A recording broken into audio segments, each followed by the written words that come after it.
Welcome to the France 24 Observers.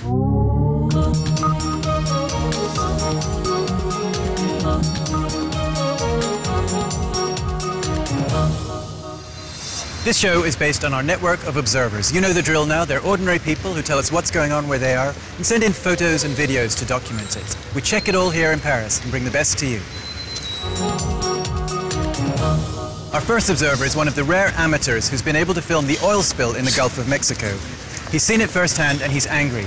And he reminds us what the B in BP stands for, British. He's in Lafitte, Louisiana, and his name is John Wathen.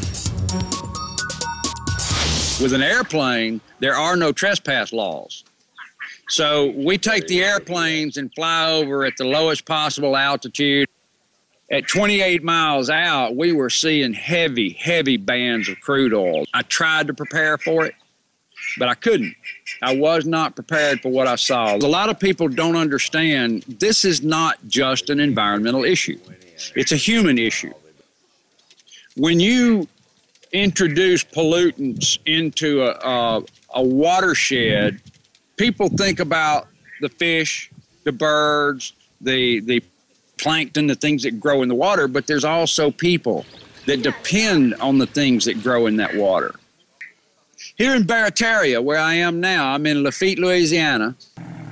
So far, the oil hasn't reached their homes here. It's in the outer marshes. All of the fisheries that are what the people here call out front are closed. They can shrimp inside some of the isolated lakes that are around here, but they can't go out front where the biggest portion of their catch is because it's contaminated. BP has not been forthcoming with any information, and that in itself, that lack of information, is the biggest fear factor here. I think it would be a crying shame and an atrocity to ask people who live in this town to move because a British company came in and decided that their profit was worth more than the quality of life for the people living in these bayous. I'll tell you something else about history. It has a way of coming back to bite you in the butt. And British Petroleum is going to get bit real hard over this before it's over with because the American people are outraged. Our next observer is a professional journalist. He's in our show because he happened to witness something while he was in a bar having a drink. We go to Marseille in the south of France with Romain Luango and his iPhone.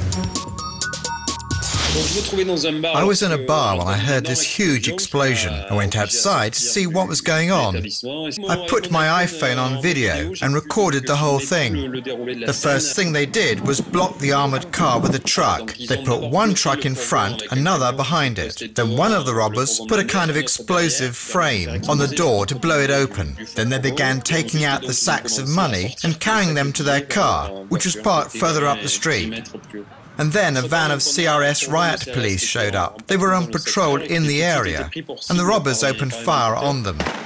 The CRS fired back, of course. The robbers were using Kalashnikov assault rifles. I guess I could have been hit by a stray bullet.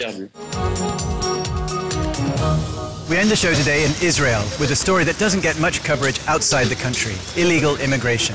A group of migrants recently took to the streets to fight for the rights of their children. Our last stop is in Tel Aviv with Vincent, an immigrant from Nigeria. I'm a father of 3 children, 2 boys and 1 girl. And recently the Minister of Interior and the government of Israel decided that they want to evict all the children born in Israel back to their parent countries. We have been having a series of protests and demonstrations against the decision of the government.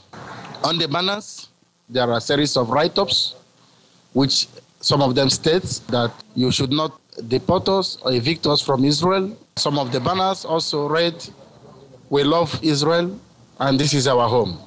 And even when I tell my daughter that we will be going back, I'm from Nigeria, when I tell her, listen, we have a country that is called Nigeria, she tells me, I don't know what you're talking about. Israel is my country. That's it for this week. As always, you can find more reports on our website and find out how you can sign up to be an observer. See you next time.